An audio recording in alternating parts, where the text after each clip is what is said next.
When we first made contact with humanity, we were surprised. After all, it's not every day that an interplanetary government screws up so badly that they'd manage to miss an entire new sentient species in our own damn territory. Now, it may have been rather unimportant, but with the amount of radio signals the humans were flinging into the void with reckless abandon, left our leaders with no excuses. The answers to that question could wait, but the humans could not. They had already deciphered our language and were attempting to hail a colony world of ours that they had apparently been observing for about one of their years already. At least the galactic bureaucracy already had protocol for this sort of thing. Although it was usually reserved for a primitive species finally discovering FTL. And a 100 light-year sphere around their cradle world was set aside for them. Too bad that roughly 30% of that was Karkan space, but we'll get to that later. Once our diplomats made contact with this new species, we were even more surprised at their appearance and mannerisms.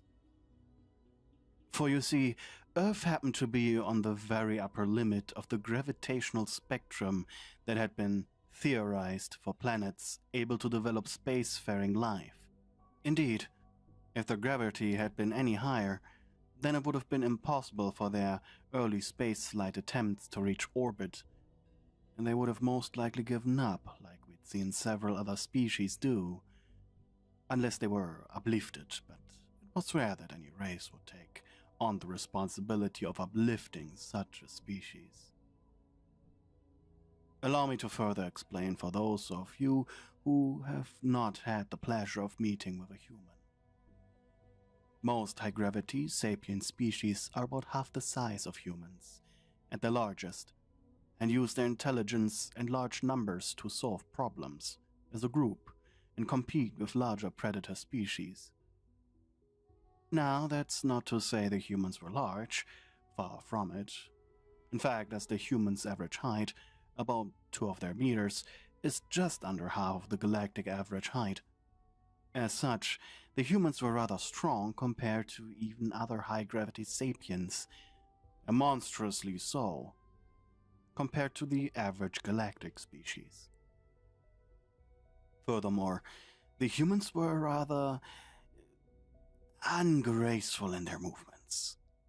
After living under such high gravity for all their lives, their motions are quick, efficient, almost mechanical, even in comparison with that of other races. As such, they quickly got a reputation as the bumbling strongmen. This reputation wasn't helped by their seemingly endless optimism and unflappability. Well, in every regard, but to their past, they were unflappable. It was rather cute, if I'm being perfectly honest, seeing the human diplomats blush and squirm as they described a rather boringly common history of warfare, strife, and genocide. They were so ashamed of it that it made a few of our diplomats laugh, as they described to the increasingly relieved humans that they weren't monsters for fighting a few wars among their people. It also didn't help the stereotypes that humans had a way of using brute force to solve problems. Human engineers even used their percussive maintenance techniques regularly and stationed on ships and stations, and, to quote one saying, "The only surprising thing about a human smashing a piece of delicate machinery to fix it is that it actually works." The more we learned of the humans, the more laughable they seemed to be. They became the butt of many jokes among the members of the bureaucracy. The humans found out, of course, and our government cringed in anticipation for the worst kind of retribution. Part of the reason that there were so many jokes about the humans is that we were all still a bit afraid of the monstrously strong apes.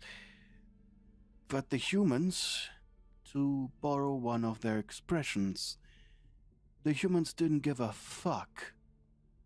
They laughed it off and even shared a few jokes they made up at their own expense.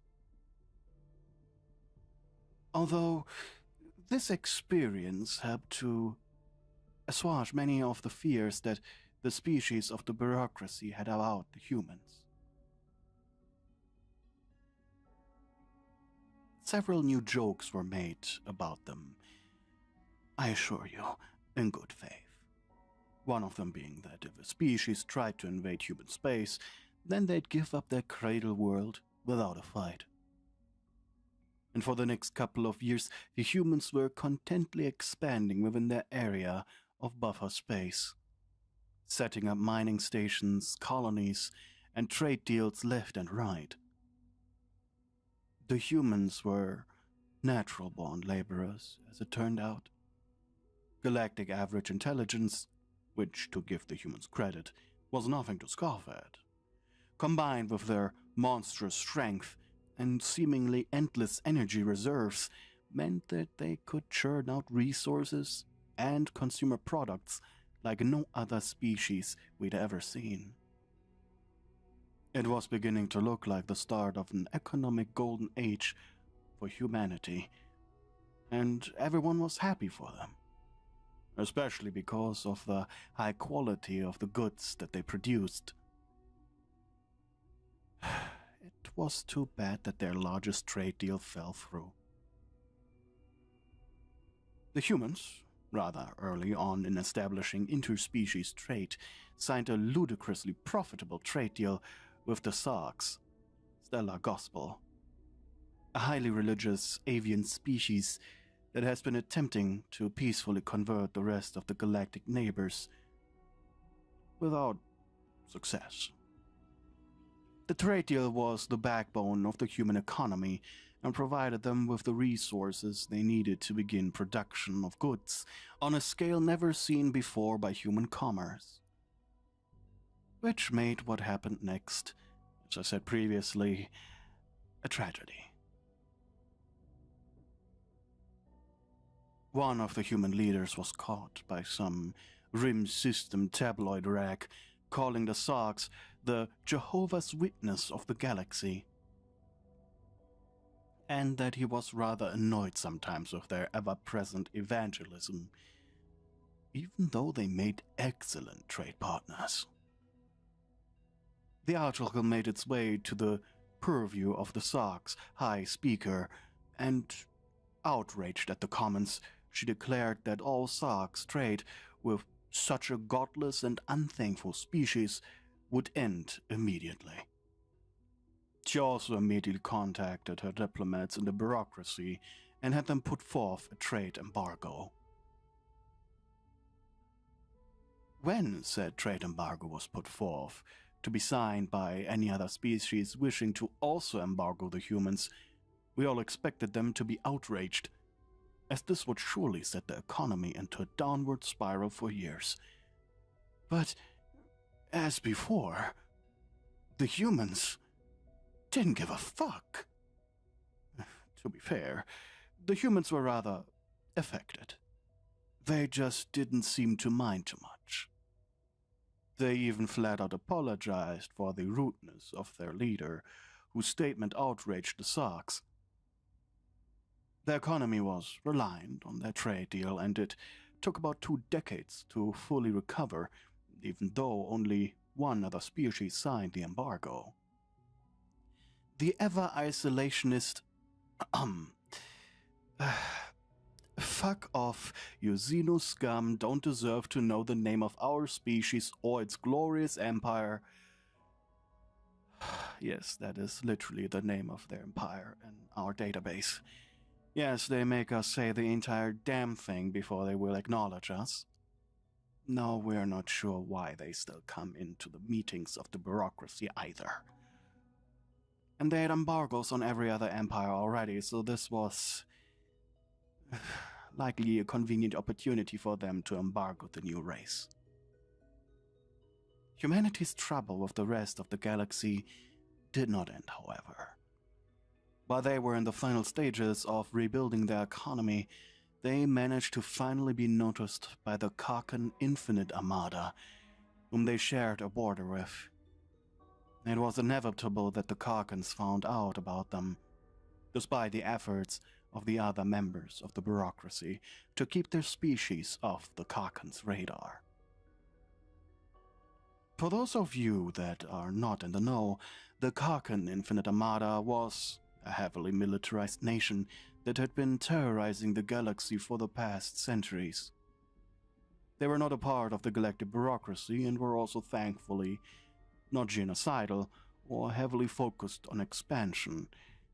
They did, however, possess enough military power to take on the entire bureaucracy at once and hold their own, if not prevail. They had slowly been taking territory from those whom they shared a border, and had been at war with every member of the bureaucracy at one point in their history. And now, this juggernaut had set its sights on the budding human empire. To the Karkans, the humans were an enigmatic, but more importantly, they were an untested enigma. One ripe for the picking at that. We'd done all in hiding as much information about the species as we could, but when the Karkans found out how strong the humans were, they were frothing at the mouth to fight with them. It had been a rather normal day within the bureaucracy when a representative of the Karkan Infinite Armada threw open the doors to the meeting chamber and formally declared war on the humans. Well, the other races were good enough at pattern recognition at this point to not be too surprised when the humans didn't give a fuck. The humans looked to us for aid in defending their territory, but we would not risk bringing down the wrath of the Karkans on our people. We explained to them how hopeless it would be to try and fight them, even if every member of the bureaucracy joined forces. The humans simply nodded and excused themselves from the meeting chamber to plan, as we wished them luck. Days later, and as with every time before, a human and a Karkan representative were brought before the other members of the bureaucracy to attempt to avoid the war. To everyone's surprise, all the Karkans actually wanted was 10 light years from the border that they shared with the humans. And all in all, everyone was surprised at how little the Juggernaut wanted from the new race. Until we realized that their cradle world was within that 10-year light span. It was then that even the Sarks and the isolationists, I am refusing to write out that damn name again, looked down at the human representative with utmost pity. We all expected their attitude to shine through once more, that they would just give up their home world like all the jokes said they would. But we saw a look of resignment on the human's face, as she too no doubt realized that this deal would cost them their cradle world. And any moment we were expecting a forlorn laugh and a verbal confirmation of surrender. But instead, we were met with a long, unnatural silence, followed by a sentence that I have framed sitting on my desk to this very day. We of the Human Emirate Republic have deemed these terms to be unacceptable. Prepare yourself for war. With that, the humans declared war on the most powerful military in the entire galaxy. And, well, they didn't give a fuck. About a month after the declaration, the human fleet looked nothing like it did before. The humans sure were an industrious bunch. After all, and the progress that they made forging ships after massive ship so quickly only solidified that. Also seemingly out of spite, the humans proposed a total embargo on the Karkan Infinite Armada. The embargo was very thorough. Not a single credit would be changed between the members of the galactic bureaucracy and the Karkan Infinite Armada for the duration of the war. The humans applied heavy pressure on us to sign it, citing our inability to help the military and asking for us to at least do this for us. Well, we signed it. All of us. Even those isolationists. It's not like we actually traded much of the Karkans anyways. The main export was explosives, and they didn't have any importance beyond luxury intoxicants, so they merely laughed us off when they got the news. It was 2 months after the declaration that a meeting was called to discuss the rules of the upcoming war. The human High General, a woman by the name of Felicia Aratas, and the human High Admiral, a man by the name Simon Bechel, met with the Karkan Infinite Armada, whom declined to give a name. Stating that his rank and station as leader of the species was far more important. The humans presented a document to the bureaucracy that was rather well-rounded and had murmurs of assessment from all members. But it was ultimately up to the Infinite Admiral whether or not he accepted these terms. And, as was tradition with most new races the Karkans encountered, the Infinite Armada took the perfectly reasonable document and tore it to shreds. There will be no rules to this engagement. I wish to see the brunt of your capabilities, humans.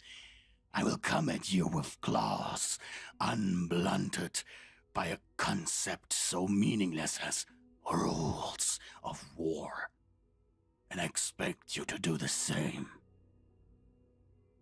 The Karkan said, with a fell grin on his face. And well, in typical human fashion, they didn't give a fuck.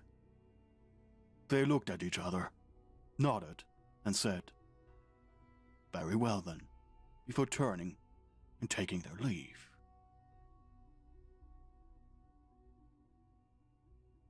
And with that, the war began.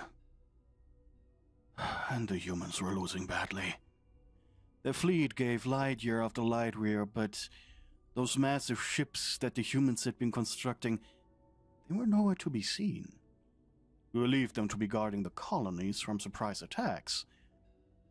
That belief lasted only until the first human colony world was reached by the Karkan fleet. The humans didn't even put up a fight.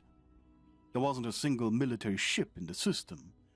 And as the Karkans began bombarding the planet from orbit, unchallenged, the rest of the bureaucracy was outraged. How could the humans leave their own people to be attacked from orbit? For their part, the human representatives merely remained passive, unmoving by our outrage and demands for action. They just calmly reminded us that they simply did not have the military power to fight off the Karkans, and that they had asked for us for help before the war even began. And to tell you the truth, that was enough to shut us up. Their words cut us deeply, as our words left them unfazed. It seemed that they didn't even give a fuck about their own people until a very humorously outraged transmission from the Karkan Navy reached us. The humans had evacuated the entire planet. The Karkans had wasted thousands of tons of nuclear, biological, and chemical bombs on an empty world.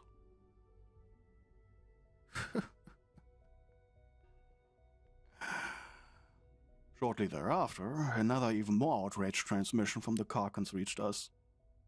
As retaliation for rendering their colony world uninhabitable for countless years due to the radiation and biological agents that the Karkans had rained from the sky, the humans launched pinpoint biological strikes on all major Karkan ranch worlds. The horrifying cocktail of viruses, bacteria, parasites, and even prions that the humans had dropped on those worlds rendered the livestock that the solely carnivorous Karkans relied on inedible, practically deadly.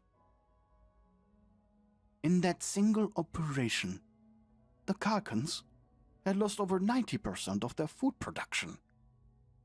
And with the embargoes that they had all but coerced us to sign months prior, well, we were powerless to stop it. In but a single hour, the humans had doomed billions of Karkans to starve, without giving a single fuck.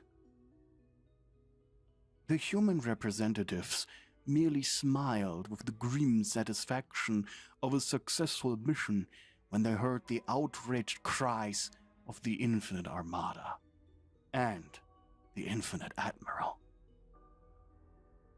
The Karkans, of course, attempted to retaliate and strike the human agricultural world, but it was here that they faced their first true bit of resistance. The humans guarded the agricultural worlds fiercely, even more than the industrial ones. The humans fought where they had the greatest advantage, with the immense strength and small size. The humans built boarding crafts by the thousands, and the Karkans' superior numbers and technology didn't really matter if they couldn't repel the human boarders. Karkans learned quickly, though, and rigged their ships to explode before the humans could take control of them and turn their guns to bear on the rest of their fleet.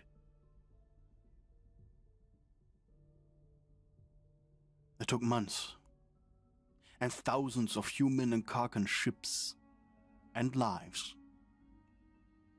But the Karkans did eventually likewise decimate the humans' agricultural capabilities. But it was here that the omnivorous humans had the advantage of being able to grow food in hydroponic bays on board of their ships. Not only did the humans biologically bomb their own agricultural worlds before they could be taken, but they slaughtered and burned their livestock in fires large enough to be seen from orbit before the Karkan soldiers could even land. At this point, the Karkan people were beginning to starve. Reports from our agents in Karkan space were grim. The people were beginning to riot. Even a few sects began resorting to cannibalism. In retaliation, the Infinite Admiral had a public execution on the Cradle World for all of the human prisoners. They were mostly farmers that had volunteered to stay behind on the agricultural worlds to keep the farms running for as long as they could. But the humans, as per usual, didn't give a fuck. Sure, they offered their deepest condolences to the families of the people whom volunteered to stay behind, but the war just marched on. We asked the humans if they needed to purchase food for their people, but they declined. The humans knew that should an interplanetary species decide to do so, it could easily produce enough food to crash the entire galactic economy, which is just what they did while they evacuated their worlds and built up their fleet. Trillions of tons of food were produced, preserved, and packaged. Enough for the entire race to never go hungry for centuries, if not millennia. Much of which is still around, and even to this day. Speaking of those evacuations, most of those massive ships that we saw them constructing were called arks by the humans. They ferried every civilian they could into the void between the stars on these massive ships, stuffed with billions of people and enough food to, once again, last a century each. All the humans had to do was wait. The Karkan Infinite Admiral, knowing already that this empire was crumbling, and that they would not be winning this war, issued another enraged decree. The full force of the Karkan Infinite Armada bore down on the solar system in a weeks-long battle that ended with the Karkans launching a gravitational cataclysm at Earth. Waves of gravity that the catalyst produced cracked the Earth into pieces.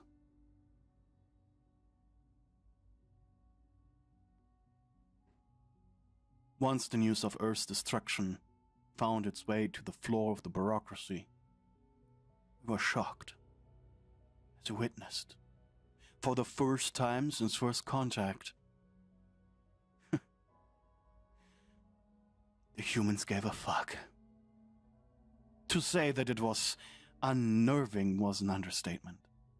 For the first time in recorded galactic history, a human, a full-blooded, from-Earth human, was seen giving a fuck.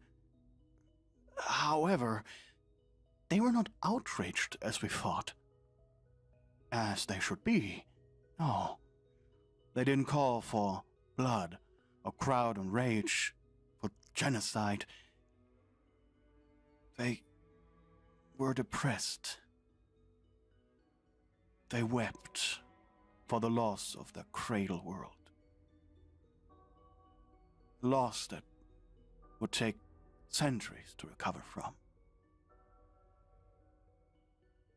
And yet, even as they wept, a dangerous determination began to grasp them. And it terrified each and every one of us. As in that moment, we knew that the humans were going to see this through the end, and that it would not be pretty. After the destruction of Earth, the human fleet began to retake worlds, and they'd push the exhausted and starving Karkans back to the edge of their old borders. It was only then that the Karkan government called for a surrender. Their fleet was in tatters, and limping along on the little food that they could synthesize on board of their ships. The same to humans. High General Felicia Aratas, High Admiral Simon Bexell, met with a withered shade of what had once been the hulking form of the Karkan Infinite Armada's Admiral. All races save for the humans looked down at the withered Karkan with pity in their eyes as he spoke. Already knowing what the stone-faced humans were going to say in response to his unspoken questions. Humans, you have burnt my empire from within. The last time I spoke with you, I told you that we would come at you with claws unblunted, and implored you to do the same. Now I could safely say that this was the biggest mistake in the history of my people, of my life. The Karkan said, swallowing dryly as he forced himself to continue speaking.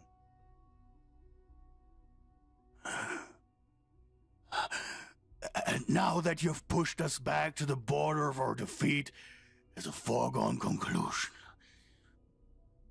must perform my final duty as leader of my people. The Karkan Infant Armada would formally declare surrender.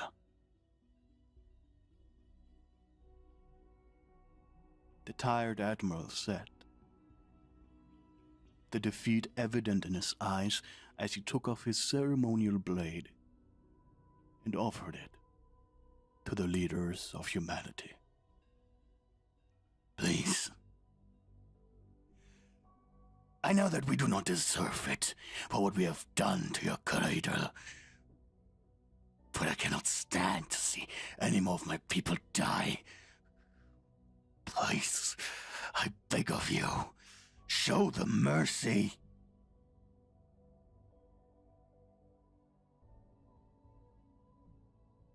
Silence that day was deafening. The looks of pity on the faces of every sapient in the room, save the still stoic humans, deepened and saddened at knowing that the Karkan people were about to be no more, drove more than one representative to tears. And then they spoke. We, on behalf of the human Emirate Republic, accept your surrender. Your lands will become our lands. Your people become our people. We will treat them with the same respect we treat our own, the High General said, making the jaws of every non-human in the room fall open in shock as they took his blade. You, however, will be publicly executed for giving the order to destroy Earth, said the Admiral, making the Karkan sigh and nod. If this is the price I must pay for my people to live, then so be it. I am prepared for this. Do it. The former Karkan ruler said, standing up and looking proud once more, as the two human guards came forward and began to escort the Karkan away to await his execution. Might I say a few words to my people before I go? There will be plenty of time later for that, said the Admiral, making the confusion in the room perceptibly rise. After all, we will need your help in saving as many of your people as we can. So as much as it pains me to say it, your execution will be years in the future, the man said, a hint of hatred in his voice. With that statement, the Karkan was led out of the room, followed quickly by the two human leaders, smiles on their faces. The humans then invaded what was formerly Karkan space, peacefully. They had more preserved and frozen meat than they could ever hope to eat on their own, and they made sure to provide the starving Karkans with as much food as was safe for them to eat. Within a year, the humans had established supply lines throughout the now completely annexed Karkan space, and had stopped any more of their new people from starving. Then the humans released more bio-bombs into the former Karkan ranch worlds. Only this time the cocktail of biological engineered horrors were designed to wipe out the previous bioweapons that had destroyed the Karkan livestock, as well as providing the Karkans with a suit of vaccine for themselves and their livestock in case the counter-agents were unsuccessful. It took several decades but the humans and Karkans together were able to get their space back to full self-sufficiency. As for the Karkans, the integration into the human Emirate Republic's way of doing things went smoothly. The Karkans were raised to believe that might makes right after all. It was against their honor to disrespect those they considered their superiors. They knew that the humans could have wiped them out completely, and they respected them for their mercy.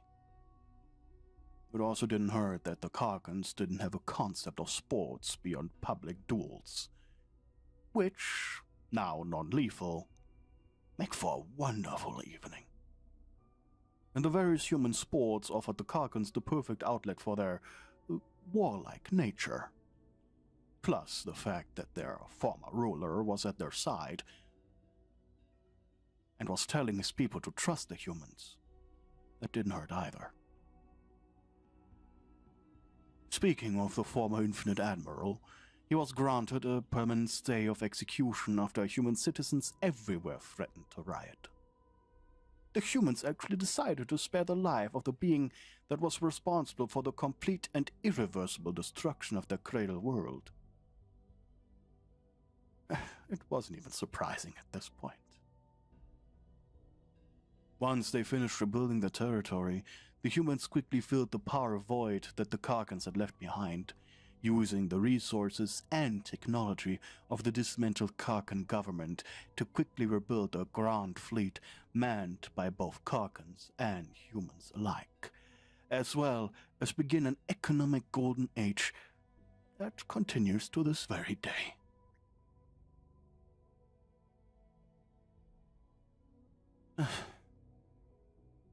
Years later, I asked the human that had been ruler of their kind at the time of the war about why the humans had decided to attempt the largest siege war in galactic history. His words. We knew that the Karkans wanted to humiliate us. They wanted to hold their status as the big bad bullies of the galaxy over us and gloat as they took Earth. So we took a gamble.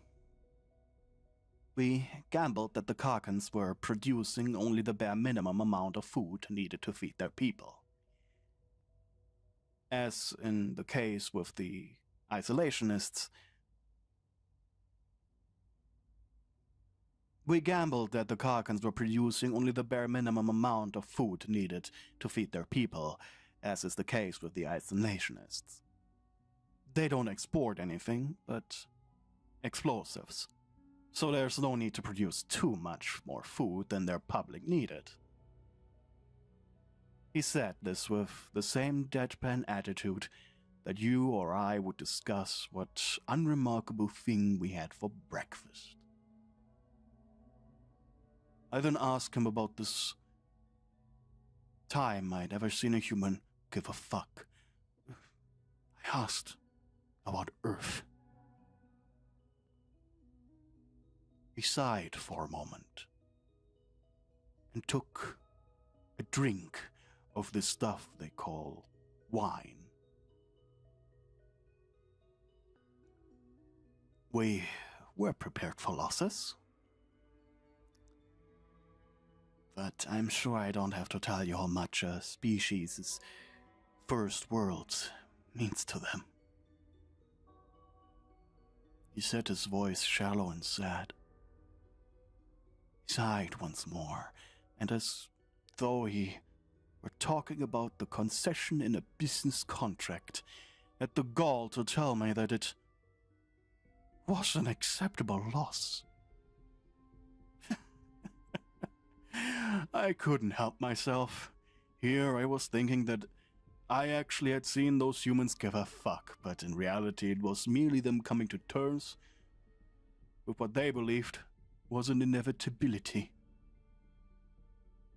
As undiplomatic as it was, I remarked about his species' unnatural ability to never truly give a fuck about anything, and he laughed.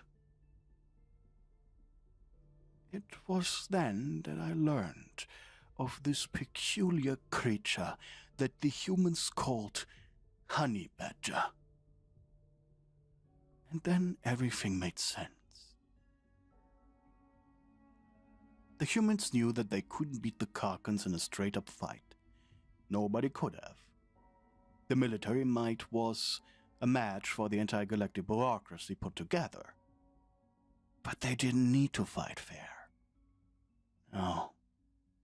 They were the only species in the galaxy that could fight without giving a single fuck. And so it remains that nobody has ever seen the humans truly give a fuck about anything since first contact. And with the power that they now possess, I doubt they ever will. Thank you to the people who are supporting me on Ko-fi. You guys are keeping me alive.